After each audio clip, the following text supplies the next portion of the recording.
And staying with the summit, President Moon Jae-in held one-on-one talks with more than half a dozen G20 leaders during his stay in Germany.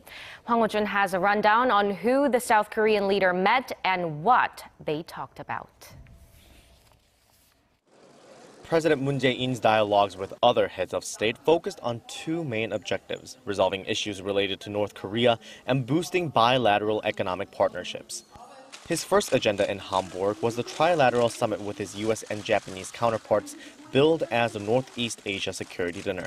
Presidents Moon and Trump and Prime Minister Abe reaffirmed the importance of cooperation to deter North Korea's threats and agreed to apply maximum pressure on Pyongyang. But at the same time, they agreed to achieve the complete, verifiable, and irreversible denuclearization of the Korean peninsula peacefully. As an extension of the dinner, President Moon held his first bilateral summit with Prime Minister Abe on Friday morning. They agreed to hold more frequent meetings and to foster a future-oriented relationship, closely cooperating with each other, especially on issues regarding North Korea. Moon also met with his Russian counterpart Vladimir Putin, who reaffirmed Russia's firm decision never to tolerate a nuclear-armed North Korea. Putin also invited Moon to the Eastern Economic Forum, slated to be held in Vladivostok, Russia in September, an invitation Moon accepted.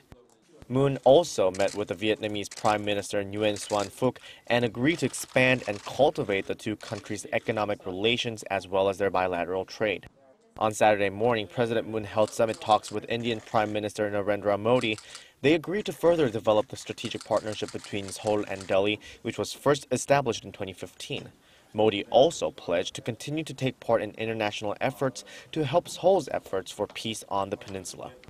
During Moon's meeting with his Australian counterpart, Prime Minister Malcolm Turnbull pledged to cooperate in resolving Pyongyang's nuclear issue and expressed his desire to continue to expand economic cooperation with Seoul as well.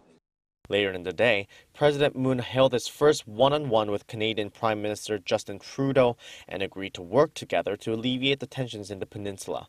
Trudeau said he will join other nations in imposing various sanctions on Pyongyang. President Moon Jae-in then had a one-on-one with French President Emmanuel Macron. Moon and Macron noted that they both started their terms around the same time and agreed to work closely together during their 5 years in office, especially in seeking the fundamental denuclearization of North Korea. Hwang Ho-jun, Arirang News.